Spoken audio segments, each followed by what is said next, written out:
Ashley, why don't you tell us who you are and what you're doing? I'm not sure if I can actually, if I can put a label on it. I'm a former publisher. I've produced magazines, television shows, and the reason I like television and documentaries is because it has the potential to reach a large number of people in a fairly short period of time.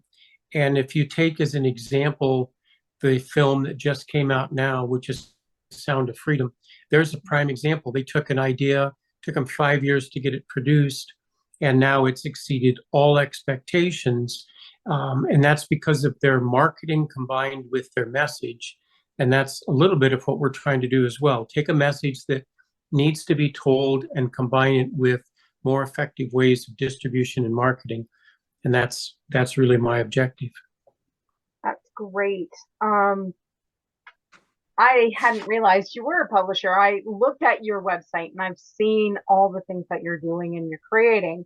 And that website is Help Us Save Lives. So, what is that exactly? Is it an organization, a fundraiser? Is it a community?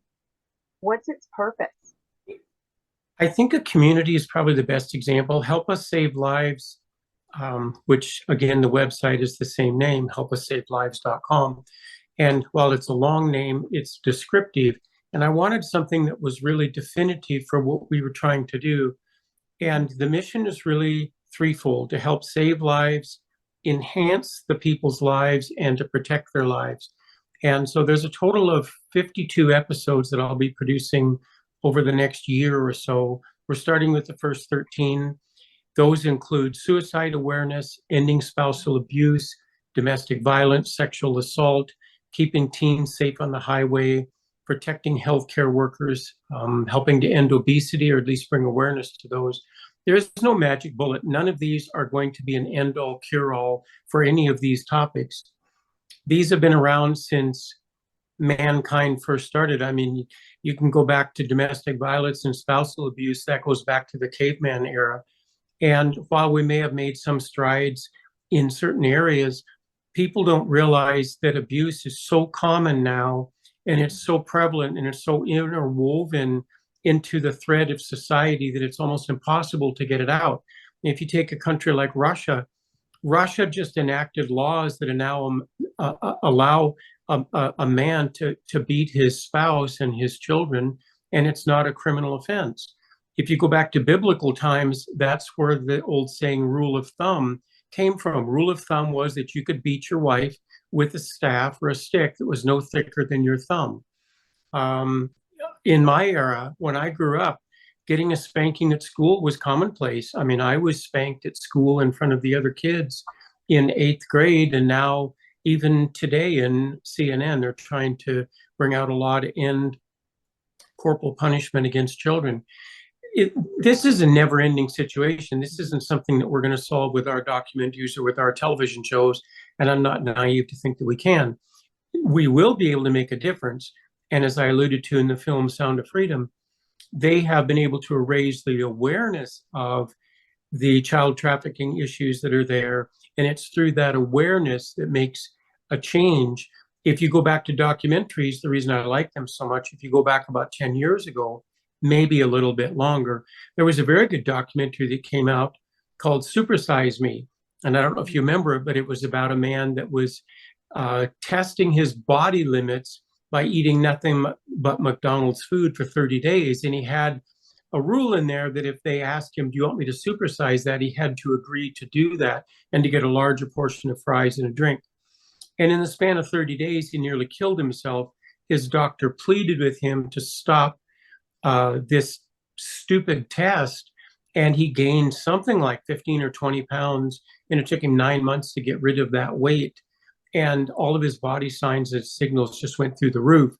But what's interesting is that after that aired, within 24 hours, McDonald's stopped their Super Size Me campaign for the rest of their life. You'll never see it again. No. So documentaries can be effective and they can be instrumental in helping to change public perception. That's why I produce those. Right. And that actually led into, I think you already answered that question. What is your motivation? Because you kind of hit on that. in a few different areas in your previous answer.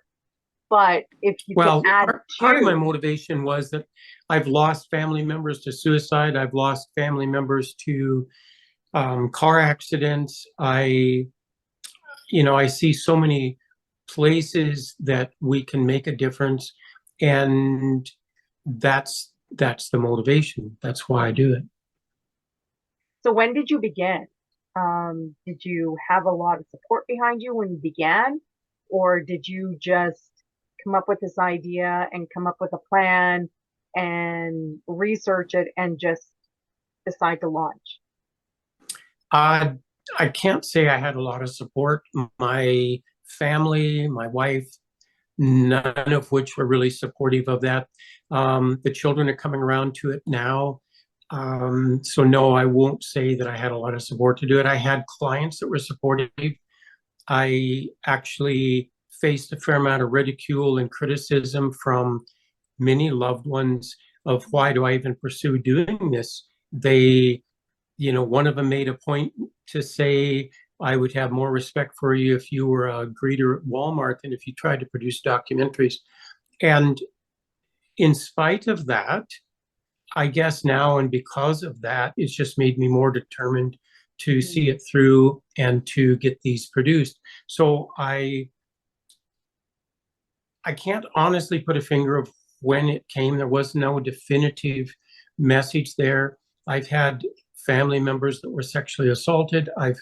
I've had that going back, many, many years, the last 30 or 40 years. So I guess I gravitated toward this over the last number of years. But I think it was when I had my own heart attack, when I was nearly killed by a head-on collision in 2016, that's really what prompted me to spend most of my time doing this now and to give up other business activities. Right. There's definitely a lot of things that have happened, and not only to you, but that has helped to broaden your awareness. And I can so appreciate all of it and what Yeah, I think really everybody, motivated you. I think that a lot of times people have an event that they can point to, or they have something that took place in their life, and I can't say that was the case. I mean, certainly the heart attack made a difference. The collision made a difference. I was nearly killed by a bison that when I was filming a television show, and all of these things have kind of a cumulative effect on it. But the main point was that once I determined this is what I wanted to do, built the website, started doing the filming, started to talk to people. I've come in contact with so many people now that are supportive of this and that want to lend their name to it and want to be involved in it, that's really encouraging. Just this morning, I talked to the gentleman in Penticton. He had lost his son to a drug overdose, and now he helps to produce documentaries and helps teach first responders how to recognize a drug overdose, because he did that because his 30-year-old son died of an overdose. Now, I saw on CNN that 1 in 10 families in the United States has been affected by the death of somebody just because of an overdose. And if you look at the ripple effects of that, addiction will surface in homelessness, in abuse, in assault, in suicide. And addiction, the very core of addiction, is really the root of a lot of evils. It's not just because an addiction to drugs. You can have an addiction to alcohol or any number of things, and the addiction itself becomes harmful regardless of how it's portrayed in your life. And certainly that's one of the topics that we do address in our documentaries and our TV shows. Yeah. Yes, I've seen your list, and that's what intrigued me. Um, so where do you see all of this going? Is there any other projects or visions that you have? How are you getting exposure? How are you getting your message out? Um, there's really three answers to that. I'll start with the last question, getting the message out. YouTube has dramatically changed how we view the world. Now, there are companies that are actually releasing feature films on YouTube and are bypassing normal distributions. Um, Technology and the distribution of information is really the driving force. It's not the message. You can have the most amazing message in the world, and if you write it on the sands of the beach and the wave comes in and wipes it out, your message is gone. So having a distribution method is the most important ingredient on that. So what we're going to do is we're going to film 30-minute to 60-minute television shows with selected commercials in those, and we're going to air those on YouTube worldwide. And then we're also going to back that up with a digital magazine, because not everything can be told in a short period of time, but we can support that with a digital magazine and a website. And it's kind of a three-tiered approach. If you look at the Mercedes symbol or emblem as an example, that has three prongs on it. That actually stood for their efforts in the 1930s of air, sea, and land. That's how they were going to conquer the world. And much the same with our technology here. We want to use media such as television, live streaming, print media, internet, so that people can view the message in whatever media they choose to do so. We're also going to do that in a number of foreign languages. We have one participant that's going to get the television shows into 400 million viewers in the Arabic nations. And so obviously we're going to translate it into Arabic. But technology has advanced so much now that you can actually click on Google Translate and you can view a website, or you can view an article in any language that you choose to. And that's actually going to be the same too on television shows and viewing the videos. So our goal is to get the message out and then to put it in as many different languages as humanly possible so we can reach the most number of people. And this is a worldwide issue. The top, I can't say top, but one of the worst countries in the world for suicide is Korea, South Korea. And the worst month is September, and the worst group is women. They're getting ready to go back to school. They can't face the pressure. They take their own life. And in many countries, suicide is an alternative to a pension. They run out of money, they end their life. And, you know, the problem is you've got to trace back where the roots of all of this are. They traced at one point in time that in homelessness, 52% of all of the homeless people in the 70s and 80s were either from the Vietnam War or descendants of Vietnam veterans. And you have to begin to look at the root of where these problems arise from, and not just what you're doing to solve it, but are you looking at the root factors that are causing it? Yeah, there's actually quite a broad spectrum that you have been doing your research and approaching. I know you had approached me through LinkedIn, and at first I was like, that's a really great idea. And I didn't really pay a lot of attention to it. But then the more you tried, because you are very persistent and you are reaching out to as many people as possible. And the more persistent you were, I went, okay, let me have a quick look at this. And then the more I dived into what you were doing, I was like, wow, yeah, I can get behind this. A lot of it is because of my beliefs and how I like to show up in the world, but also my history. So I felt very drawn to it.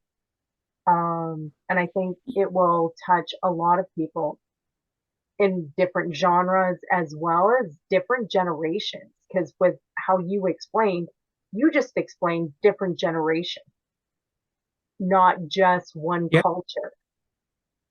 Yeah, and that's part of the issue. I mean, you take cultural acceptance is the norm in, if you take a lot of the Middle East countries, how women are treated in the Middle East is pathetic. And I've got people in Saudi Arabia and people in the Middle East right now that are so anxious to get the material in hand, because there's a certain faction of people over there that are trying to precipitate change, and they want to bring about change. They don't want to see women kept out of school. They don't want to see them abused. They don't want to see them treated the way that they are. And that starts with educating men. That starts with re-educating men of what is acceptable, what is not acceptable. And there are many forms of abuse. You can have sexual abuse, sexual assault. Sexual assault is used as a weapon. Take a look at what Russia's doing to Ukrainian women even today. Um, you know, it's pathetic in all honesty. And that's one reason that I am so persistent, is because I see the inequalities. I don't like it. I want to get it changed.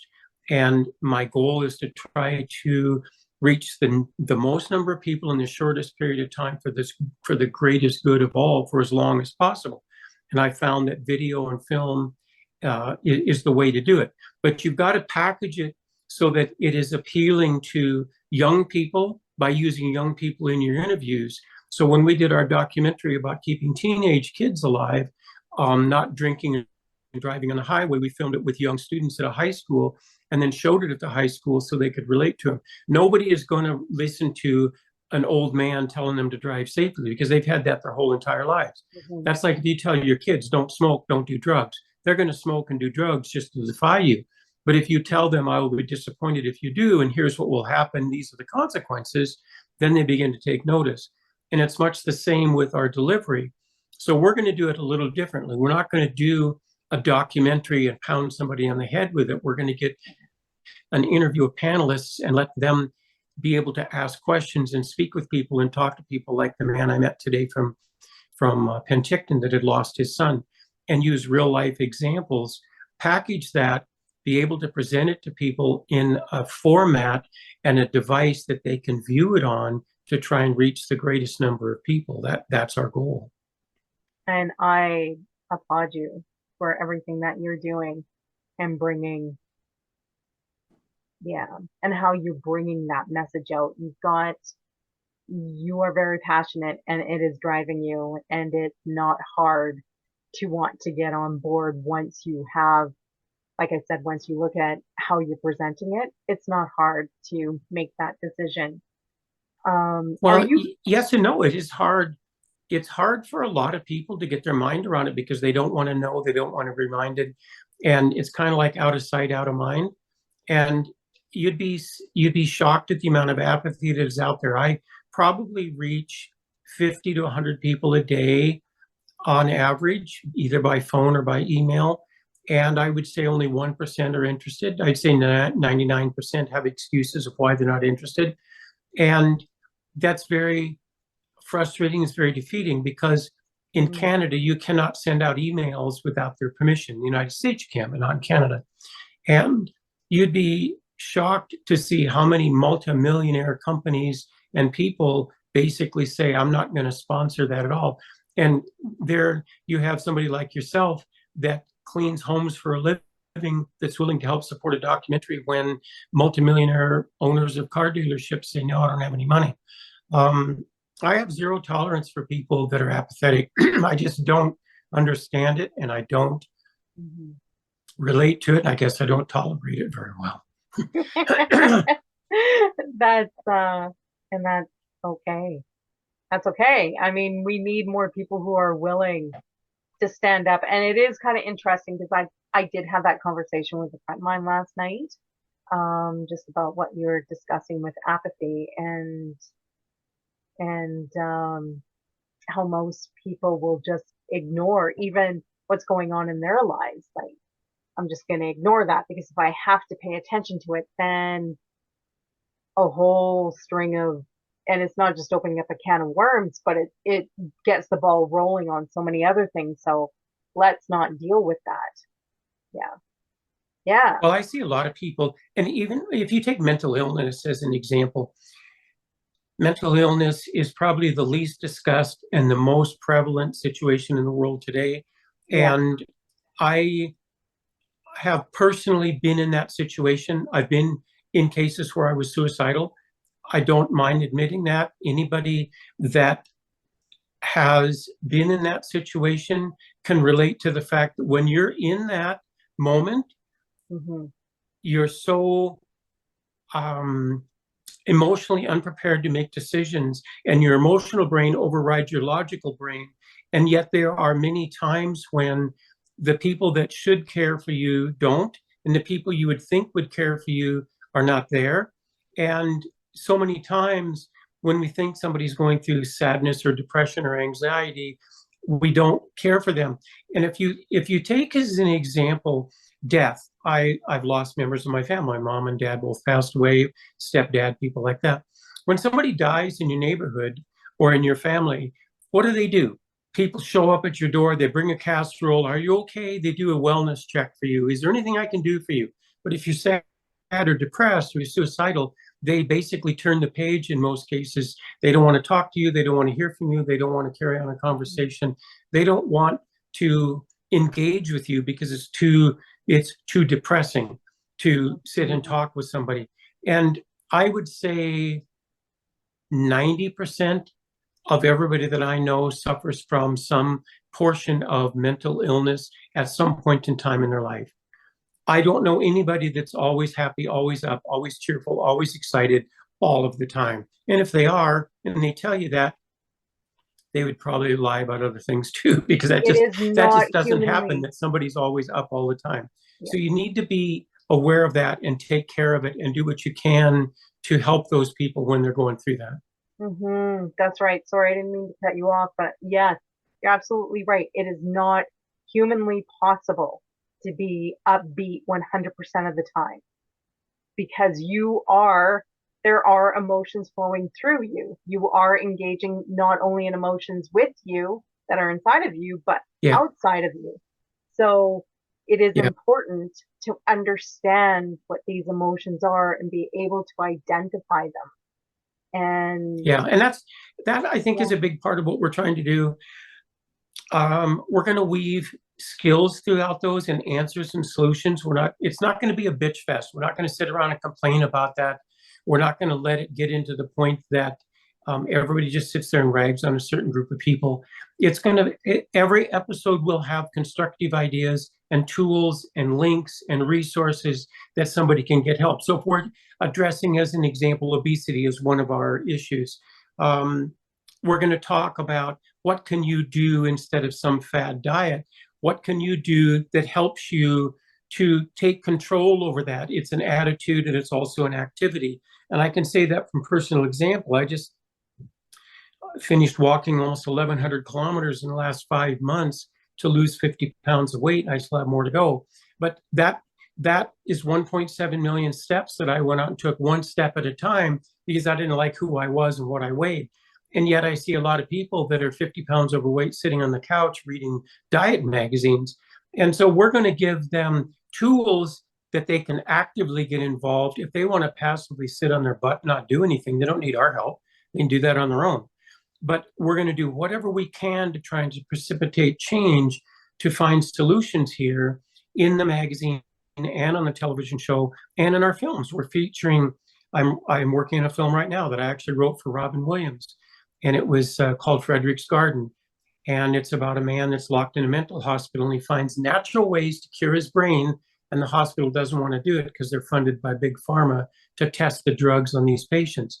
So we're going to use films similar to Sound of Freedom to be able to get these points across. But it's not just a television show. It may surface in a magazine article or in a film or on a website.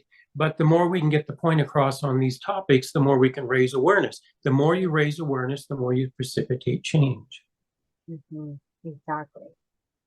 Um, so I've only got a couple of questions left for you. Are you Okay. partnering with any other organizations or groups, or are you considering to partner with Yeah, organizations? we will partner with those. I need to get the content to the point that I can take it to the partners and say, what do you want to do? But certain partners have certain parameters. Like we went to one of them that is a very well-known national mental health organization, and they said, we want 50% of all the money you raise. And I basically said, I'm not going to do that. They said, well, then we're not going to partner with you. So there's an old saying in walk of life, in all walks of life, greed screws people up.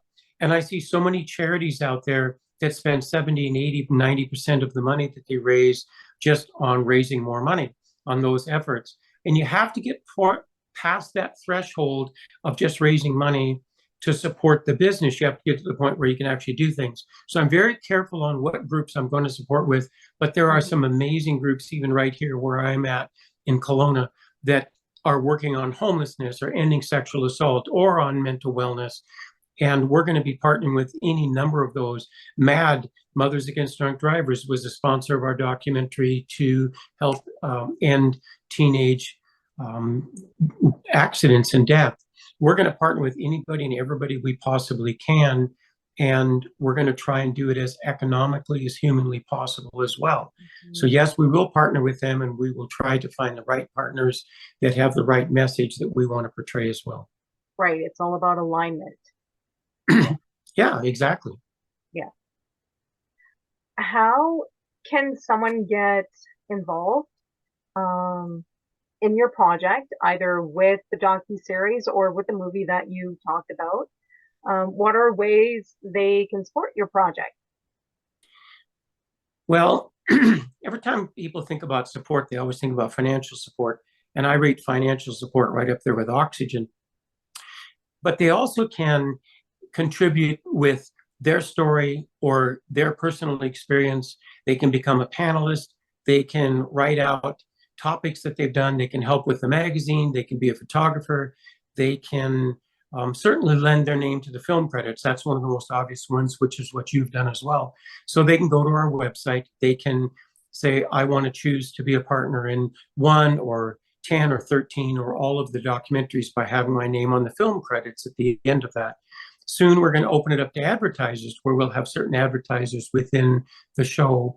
They'll be very selective. There's certain ones we won't take at all. And then lastly, we're going to raise money through being reimbursed from YouTube once we're on YouTube. But you've got to have 1 million views or so to be able to really make any money off that. Right now, it's a matter of raising capital to do the filming, buy the equipment, hire the people, pay them, create the magazine. And I have done 26 television shows in the past. I've owned 5 magazines. I know how to produce those. And I know how to produce them on a very small scale with a very limited staff. We did a whole entire, television show of 26 episodes with one other person besides myself. It doesn't take a huge crew. And people can go to our website, which I mentioned before is helpussavelives.com. Mm-hmm. They can see the options there of how to get involved. And we would like anybody to be involved, whether they do it financially or not. All kinds of ways to support what we do. And again, I will stress, as I did in the opening of this, we don't have all the answers. I'm not trying to pretend that I have anything different than anybody else that's producing documentaries. Everybody has a message. All the messages are good. And most of the messages to help people need more support. Ours is no different. No. And what I really like is that you're not just, it's not just one genre, or it's not just one age group, or where they're living in the world or the culture. You're looking at a worldwide perspective and different generations and how that affects everybody, no matter who you are. And that's what I really liked about this project. Well, I'll give you an example. There's one episode that we're doing on bullying.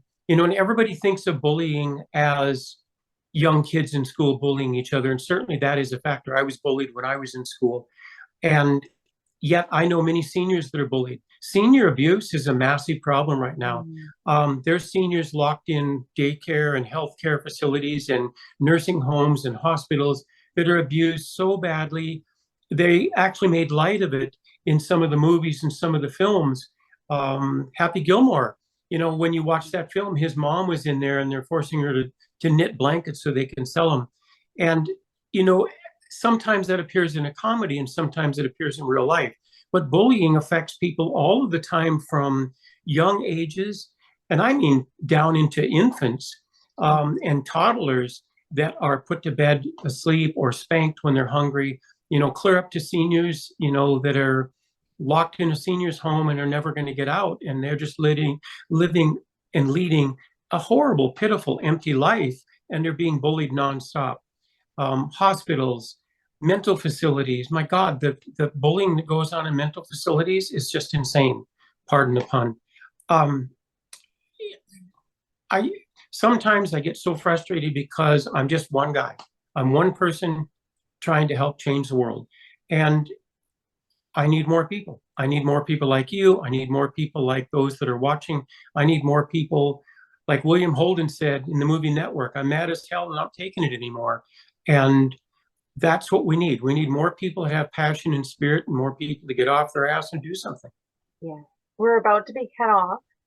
So, or it's about to end our interview Yeah. here. But I just wanted to say thank you so much for sharing your passion and coming on today and letting me interview you and answering and just getting out all this information. So thank you so much. Well, thank you for doing it. I appreciate it. And I really applaud the effort that you're putting into this. Thank you so much, Roxanne. Oh, you're welcome, Raymond. My pleasure. You All enjoy the right. rest Take of care. your day. You too.